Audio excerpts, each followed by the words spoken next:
Welcome back, everyone, to the glorious Kaiserreich Serbia thing. And right now, we're looking at our glorious focus tree, where we can finally do, after the Vidovdan speech and after the elections, we can finally go down the Congress of Belgrade line. And definitely create a great People's Alliance in the Balkans that will respect everyone? Question mark? Psych!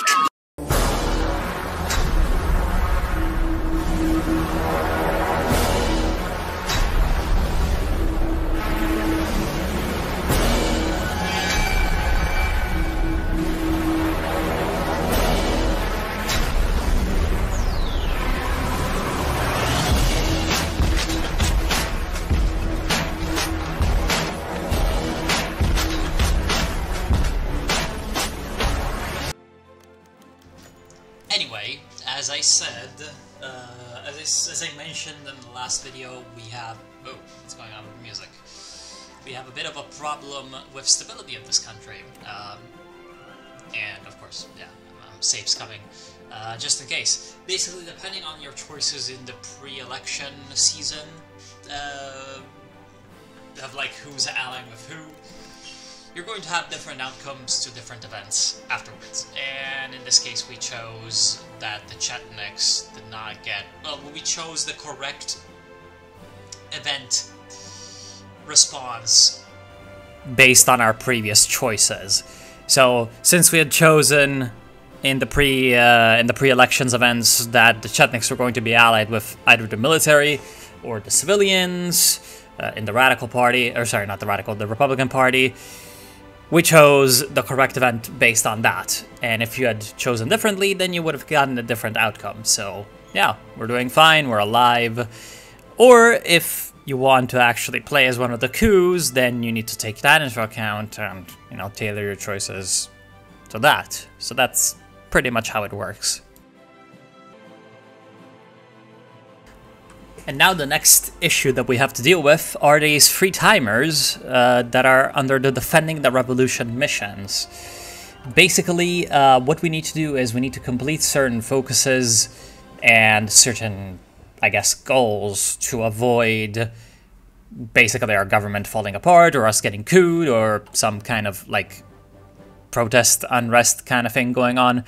So you have basically defang the army. That is, you need to have the army, have the conspiracy control be less than 2, so basically keep your national populism down to less than 10%. Then you need to own Niš, which, as you see right now, is in Bulgarian territory, right east of our border, but it's a Serbian town, so obviously, you know, you need to win the Bulgarian War in order for that to be the case. And you need to...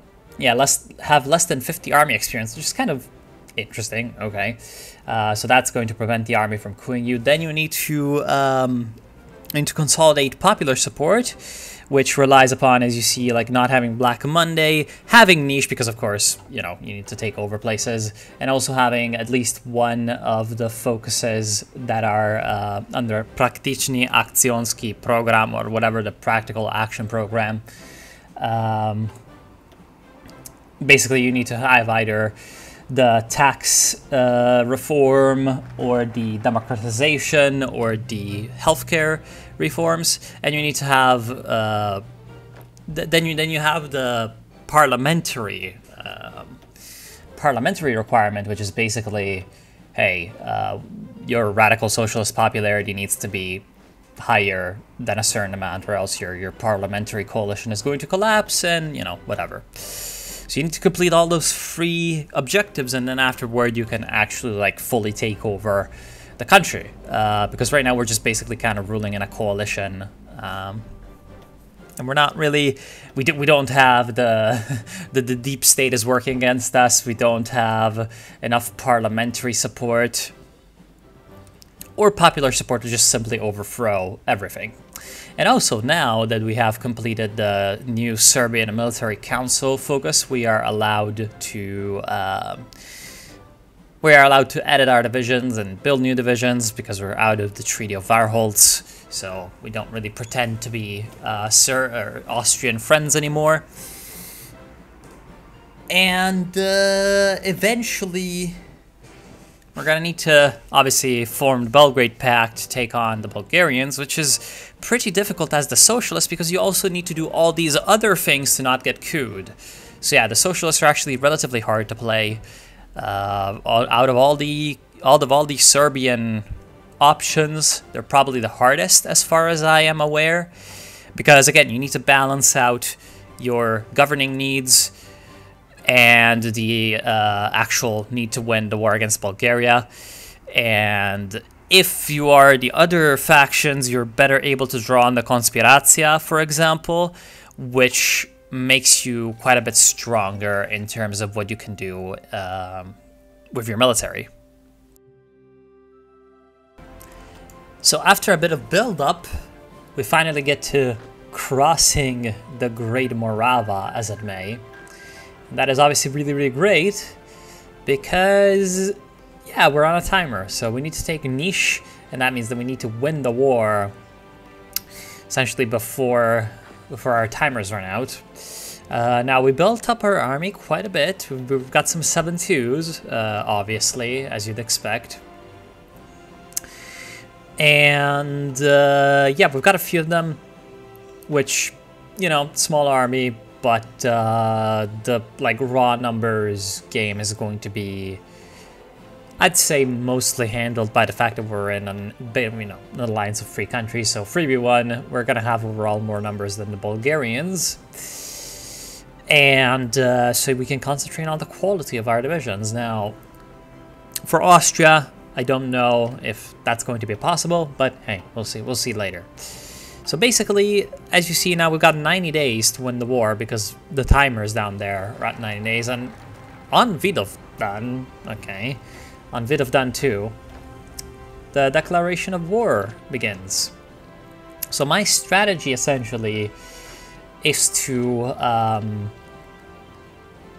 try to advance towards Sofia, because essentially what we want to do is we want to trigger the peace event, which I think happens when the Bulgarians go over a certain amount of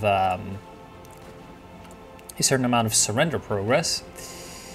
And now we can remove Black Monday or do some of the later things down there. Now, since we have 90 days, we do not need to take that focus, the legacy of Svetozar something. We do not need to take that yet because that increases the time you have to actually do your decision. And of course, we get a bit of a one struggle moment with the Russians being like, we're gonna send you divisions, even though you're a commie. Guess they just love Serbia so much. Anyway, to get to Sofia, I'm gonna basically try to break through the front line and then snake around, as you just might expect. And yeah, hopefully we're gonna be able to win the war in 3 months. Now, I didn't realize this when I was playing, but now I do. I actually kind of forgot to call in the other coalition partners. I kind of thought that was going to be automatic, but whatever. Obviously, the terrain is terrible in this war, so that is one of the big problems, is the fact that I think to like truly win the Balkan War quickly, you really need to just get a lot of artillery at the beginning. And yeah, that's where I realized that, oh shit, actually they aren't in the war, because the Romanians offered to join, and I'm like, oh, okay. So now the Bulgarians are going to be engaged on the entire front, and that's going to mean that basically they cannot hold. Now the Austrians, once they're done with their little stupid war in Hungary, and the Germans also are going to send volunteers, but they're going to take 2 weeks to get there. So by the time they're here, hopefully we're going to have won some decisive victories or something. So as you can see, we beat back the first unit, and now we can just advance towards Niš, which is the territory that we're going to be aiming for in terms of the war goal. But in terms of the war, it is important because it allows us to link up with the Romanians, and looks like there's a bit of an assassination. That's the assassination of the old president, and you can pause and read it if you wish. Basically, it's just a whole bunch of conspiratia nonsense, but it's, since they assassinated the guy, it's a sort of pretext to look into the conspiratia, and so I did not realize how this was going to work, but basically we could click that button right now and like destroy the conspiratia, because they're below 10% popularity, or you know, they're low popularity. Basically the whole investigation mechanics, you use political power to reduce national populist popularity, and that is essentially done so that if you're playing and you don't want the conspiratia to win, but you want to use the conspiratia bonuses, you can click the conspiratia bonuses a bunch and then use the investigation to kill them and sort of turn on them. Unfortunately, I didn't know that that's how it works, so I didn't end up actually doing it.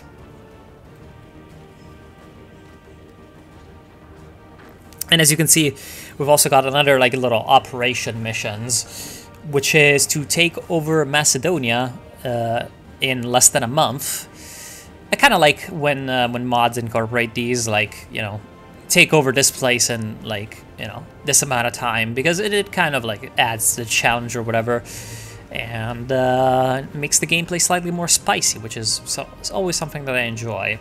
And in fact, the Macedonia conquest sort of problem is not small, because as you can see down there, it's all mountains, especially Skopje is mountains. So yeah, you need to seriously break through to take Skopje, and then that's going to give you control of the state, which is going to give you, I think, war support, which, I mean, it's appreciated, and also political power.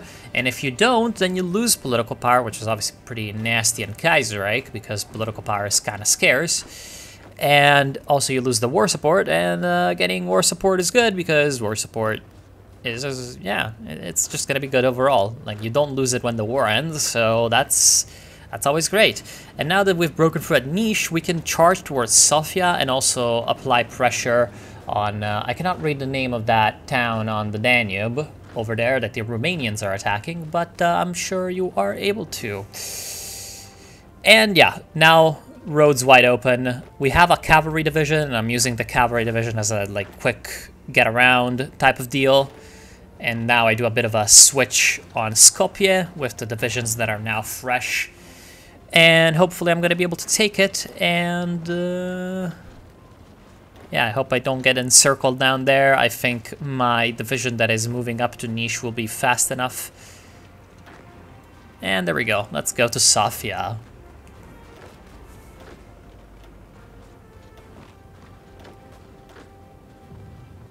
Sofia is acquired. So with the capture of the Bulgarian capital, my next sort of thinking is let's go around VP sniping, but that turns out to be a pretty bad idea. And I think I am now going to sort of fast forward some of the rest of the war.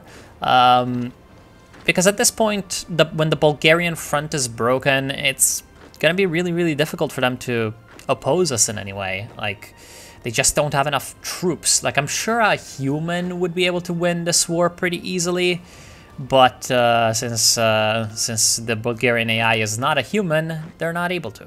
Now, they still have a lot more troops than us personally, so they're going to be able to encircle us in Sofia, but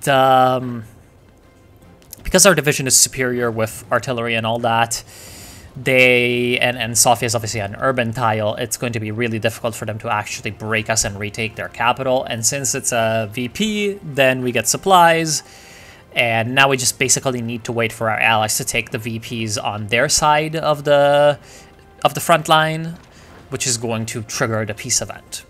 So that's my basic strategy at this moment.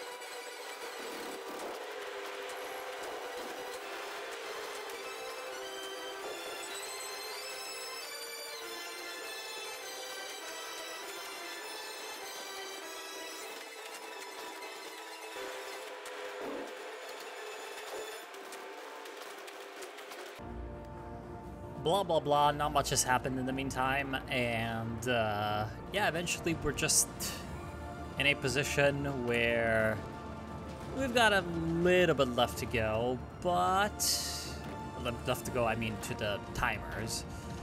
But if we could just hold Sofia right now, yeah, as you can see, we get the peace. Get the peace deal. Bulgaria is reduced to historical size, as you can see. We are doing fine. We're doing mighty fine. And we get Macedonia niche. And the Greeks get a bit of their stuff, bit of their Macedonia. The Romanians get the Bruja. Everyone's happy, and it increases the defending the revolution missions by 90 days, which is going to give us quite a bit of extra time to complete the focuses. And of course, now that we have taken the niche, it means that basically the most difficult part is done. The rest is just taking focuses on time. And as you can see now, I reduced, well, what I did is I spent some of my army experience, which reduced it, and it fulfilled all the requirements for the army defanging stuff. So now we're only left with the proving ourselves to the people and the consolidating the popular front, which is going to basically just take increasing our popularity, which is something that's happening on its own because we have modifiers, and taking national focuses, which we are doing right now. In fact, I think we can do it before, and that's what is going to be preoccupying us for most of the next part, the IMRO, the Internal Macedonian Revolutionary Organization. This is an insurgency type of deal. I did not expect this to happen, so I moved all my units out, but I can't even deploy my units into the area because the IMRO war it's got its own mechanics that you can see up there. We'll talk more about them next time, however, because the time has come to end this part. So as always, I want to thank y'all for watching. Hope you've enjoyed, and I'll see you soon.